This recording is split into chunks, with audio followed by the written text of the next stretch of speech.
This is the second of 8 tutorials for Unit 1, Section 3, Pathophysiology of Common Injuries and Dysfunctions.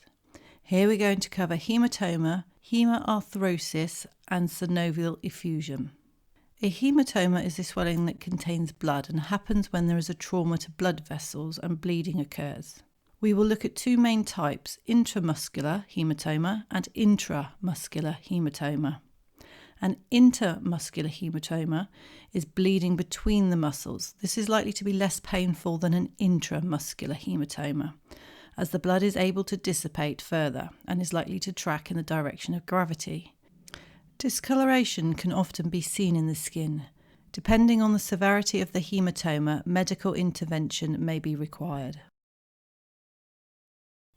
An intramuscular haematoma is a bleed within the muscle, and as the blood cannot dissipate, more pressure will build in the area, causing more pain.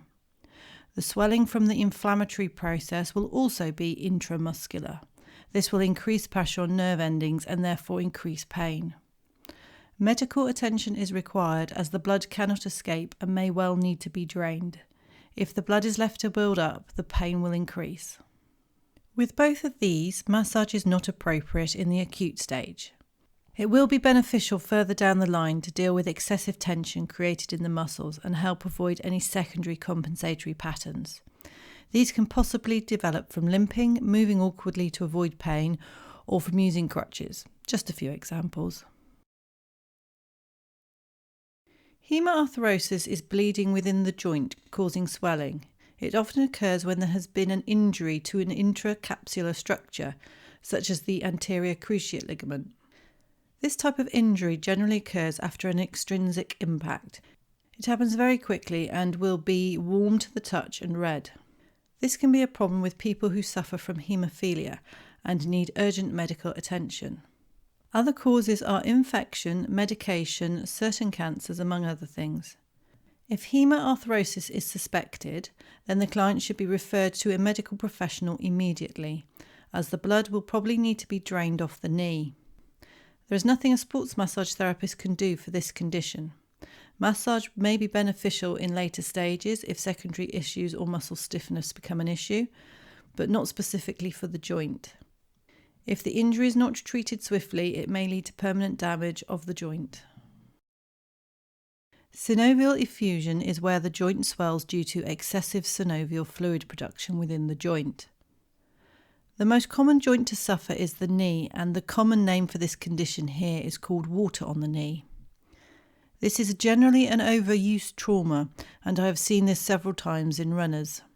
Common signs and symptoms are that it happens gradually, so it's a slow onset. There is no obvious cause, and there is no redness or warmth. So as you can see, there are some very obvious differences between hemoarthrosis and synovial effusion. The first course of action is to try and identify the cause and remove it. However, this might be difficult as it could be work or hobby related. In this instance, you may have to look at ways to try and work around it, changing training programs or the way someone works. Massage won't help the joint as the fluid is intracapsular and either needs to be drained off or reabsorbed by the body.